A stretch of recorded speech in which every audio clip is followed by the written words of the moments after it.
अभी से भगवान कृष्ण के जन्म महोत्सव की बहुत बहुत बधाई। हमारे लड्डू गोपाल कल्लू जी महाराज साल में एक बार उनके स्नान का हम लोग रखते हैं। तो कल रात्रि को 8 बजे से 9 बजे तक हमारे YouTube चैनल पर, फेसबुक पर आप लोग लाइव ठाकुर जी के 1 घंटे का 8 बजे से 9 बजे तक स्नान का दर्शन रात्रि को कर सकेंगे। मोबाइल पर आप लोग आराम से अपने YouTube, फेसबुक पर ठाकुर जी के सुंदर स्नान का दर्शन, जो साल में एक बार का हम लोग करते हैं, उसका दर्शन आप कर सकते। एक पात्र में जल और दूध ले लीजिए।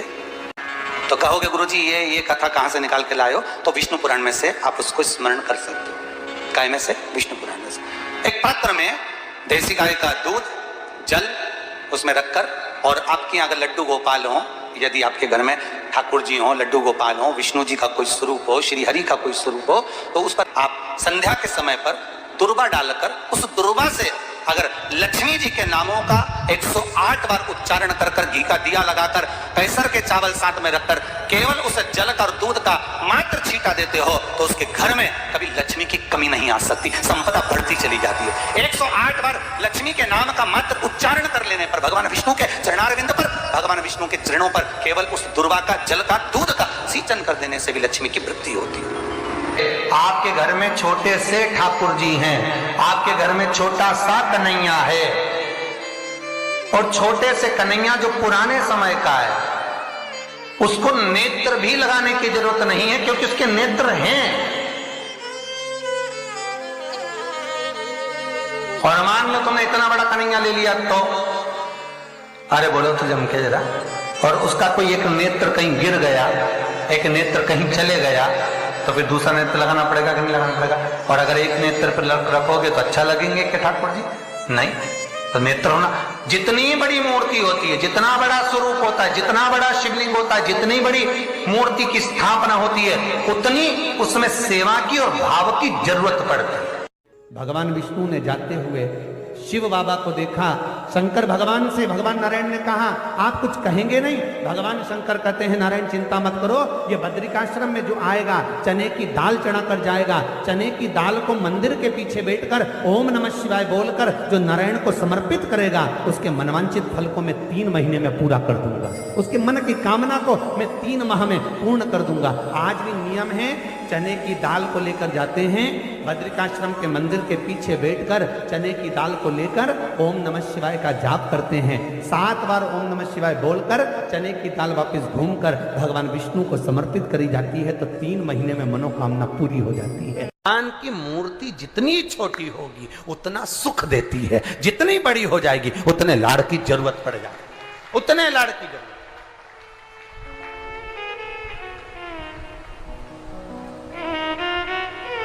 जितनी छोटी। अब आप कहोगे गुरुजी तुम इतनी बड़ी बड़ी बातें करते हो, तुम्हारे ठाकुर जी भी तो देखो कितने बड़े हैं। आपको मालूम होगा कि इंदौर में कथा थी, बहुत साल पहले, 20-1 साल पहले की बात होगी, 20-22 साल के पहले की। इंदौर के सेठ जिनके पास में ठाकुर जी थे, और उनके कोई गुरुजी, अब गुरुजी तो गुरुजी होते हैं, उन्होंने कह दिया इतनी बड़ी मूर्ति घर में नहीं होना चाहिए। अब उनको कह दिया कि इतनी बड़ी मूर्ति घर में नहीं होना चाहिए, तो वो इनको नर्मदा जी में विसर्जन के लिए लेकर जाने लगे या कहीं देने के लिए जाने लगे।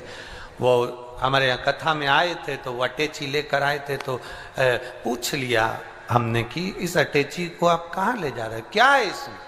उन्होंने कहा इसमें लड्डू गोपाल हैं ठाकुर जी। हमने कहा कहाँ ले जा रहे हैं? हमारे गुरुजी ने कहा इतनी बड़ी मूर्ति घर में रहती है ना, तो तकलीफ होती है, इसलिए हम इनको नदी में, नर्मदा जी में छोड़ने के लिए या आश्रम पर किसी के यहाँ देने के लिए जा रहे हैं। तो हमने कह दिया लाडला है, कहाँ इसको नर्मदा के जल में आप छोड़ोगे, हमको दे दो, हमारे साथ कथा में चलता रहे, आनंद से श्रवण करता रहे, भक्ति करता रहे। और क्या लाडला है वो, उसका नाम हमने कल्लू रखा, हमारा कल्लुआ है, लाडला। जय हो। सोमवार की अष्टमी पड़ जाए क्या पड़ जाए सोमवार की? जम के बोलो जरा, अष्टमी। या तो सोमवार की अष्टमी पड़ जाए, या हर महीने शिवरात्रि आती है, हर महीने आती है, या तो सोमवार की अष्टमी पड़ जाए या फिर सोमवार की शिवरात्रि पड़ जाए, हर महीने आती है। प्रयास करना कहीं से देसी गाय का दूध मिल जाए, थोड़ा सा दूध देसी गाय का मिल जाए, थोड़ा सा दूध देसी गाय का, थोड़ा सा दूध अगर प्राप्त हो जाए, बेलपत्री के पत्ते से दूध कटोरी में लेकर, मात्र बेलपत्री के पत्ते से एक एक बूंद अगर दूध, आप एक बूंद अगर ज्यादा ना मिला हो, एक चम्मच भी अगर आपको दूध देसी गाय का मिल गया हो, और सोमवार की अष्टमी पड़ जाए या सोमवार की, जम के बोलो, शिवरात्रि पड़ जाए, उसमें केवल अगर देसी गाय का दूध मिल जाए, जर्सी गाय का नहीं हो, देसी गाय का अगर दूध मिल जाए, बेलपत्री के पत्ते से, तुम्हारे घर के अंदर अगर शिवलिंग है या मंदिर में शिवलिंग है या तुम्हारे नजदीक में कोई शिवलिंग है, उस पर बूंद बूंद, एक एक बूंद अगर शिवलिंग पर दूध समर्पित कर रहे हो, श्री शिवाय नमस्तुभ्यम, नमः शिवाय, या षडाक्षर मंत्र ओम नमः शिवाय, या 33 अक्षर का मंत्र महामृत्युंजय मंत्र, इसका स्मरण कर कर शिव जी पर देसी गाय का दूध समर्पित कर कर इस बेलपत्री को अशोक सुंदरी वाली जगह पर अगर आप समर्पित कर देते हैं, फिर आप जिस भी चीज के लिए अप्लाई करें, मेरा देवाधिदेव महादेव आपका हाथ पकड़कर खींचकर आगे बढ़ा ही दे। मेहनत करना, कर्म पूरा करना, पढ़ाई अच्छी करना, और पढ़ाई के साथ में विद्या अध्ययन करने के साथ में अच्छी मेहनत के साथ में देसी गाय का दूध भगवान शंकर को समर्पित करना, भगवान शंकर को समर्पित करना, देसी गाय का दूध धीरे धीरे धीरे धीरे समर्पित करना, भावों के साथ आप समर्पित करें। देसी गाय का दूध एक एक बूंद समर्पित करें, धीरे धीरे समर्पित करें। और देसी गाय का दूध जब धीरे धीरे समर्पित करें, बड़े रास्ते से, आनंद से धीरे धीरे जब आप समर्पित करेंगे, बेलपत्री वही दूध में सनी हुई बेलपत्र अशोक सुंदरी वाली जगह पर, उस समय पर डंडी का भाग शिवलिंग की ओर नहीं होना चाहिए, उस समय पर डंडी का भाग जहां से पानी बहकर जाता है अशोक सुंदरी की ओर से, वहां पर होना चाहिए। कार्य में सफलता मिलती है। शिव तत्व को धारण कर। सोमवार की अष्टमी का मतलब आपको इंदौर की कथा में बताया था, जिस दिन शंकर और पार्वती के मिलन का दिवस हो, और केवल एक माता पार्वती के अकेले मिलन का नहीं, 64 योगनियां तक भगवान शंकर से मिलने के लिए आती है। पीला चंदन लगा लेना। कितना लगाना है? बीच वाला जो पत्ता है उस पर पीला चंदन। जब आपको लगे कि मेरा जीवन बहुत कष्टमय है, अब ये रोग, अब ये कष्ट दूर ही नहीं हो रहा, अब ये आए दिन तकलीफ पर तकलीफ बढ़ती जा रही है, आए दिन रोग, बीमारी, पैसा घर में बच नहीं रहा, बहुत कष्टमय जीवन है, इसमें लगाओ पीला चंदन बेलपत्री की बीज पत्ती पर। महाराज, और बीज पत्ती पर जब चंदन लग जाए, लगने के बाद में ये दोनों पत्ती पर लाल चंदन लगा लीजिए। इन दोनों पत्ती के बीच में जो डंडी का भाग होता है, आपको कहा था, आपको स्मरण में होगा शायद, हमने जब बेलपत्री की महत्वता बताई थी तो उस बेलपत्री की महत्वता में कहा था ब्रह्मा विष्णु महेश ये 3 हैं, बोला था।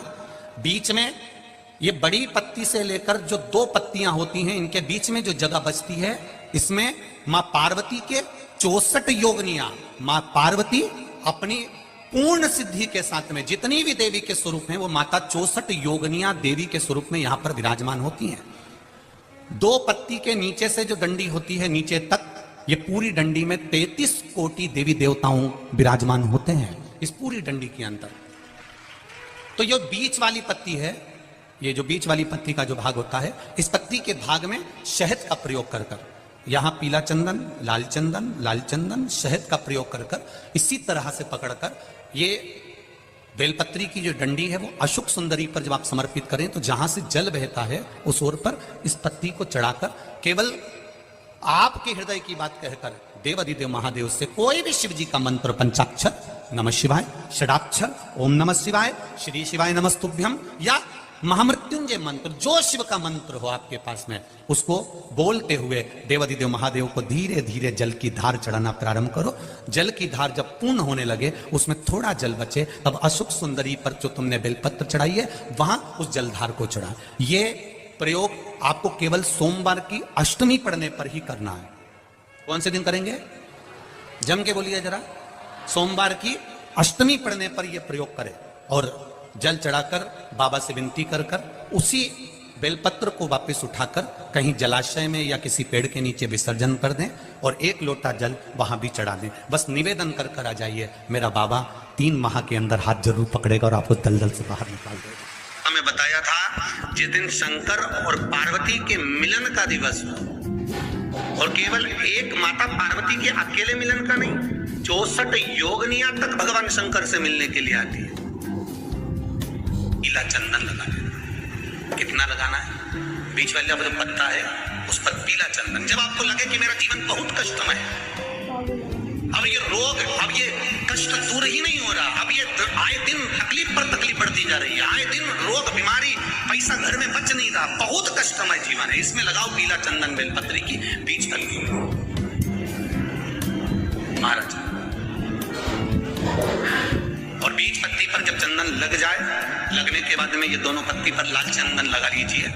इन दोनों पत्ती के बीच में जो डंडी का भाग होता है, आपको कहा था, आपको स्मरण में होगा शायद, हमने जब बेलपत्री की महत्वता बताई थी तो उस बेलपत्री की महत्वता में कहा था ब्रह्मा विष्णु महेश ये 3 हैं, बोला था।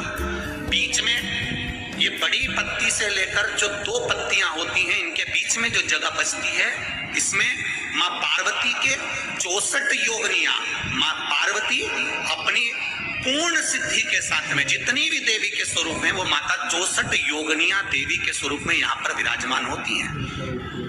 2 पत्ती के नीचे से जो डंडी होती है नीचे तक, ये पूरी डंडी में 33 कोटि देवी देवताओं विराजमान होते हैं इस पूरी डंडी के अंदर।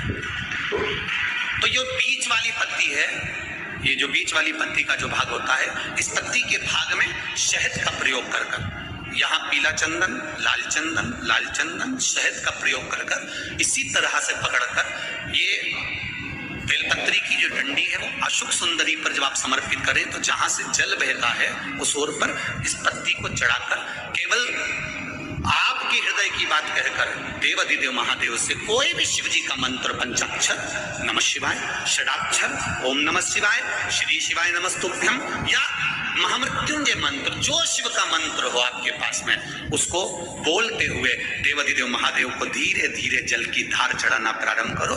जल की धार जब पूर्ण होने लगे, उसमें थोड़ा जल बचे, तब अशोक सुंदरी पर जो तुमने बेलपत्र चढ़ाई है वहां उस जलधार को चढ़ा।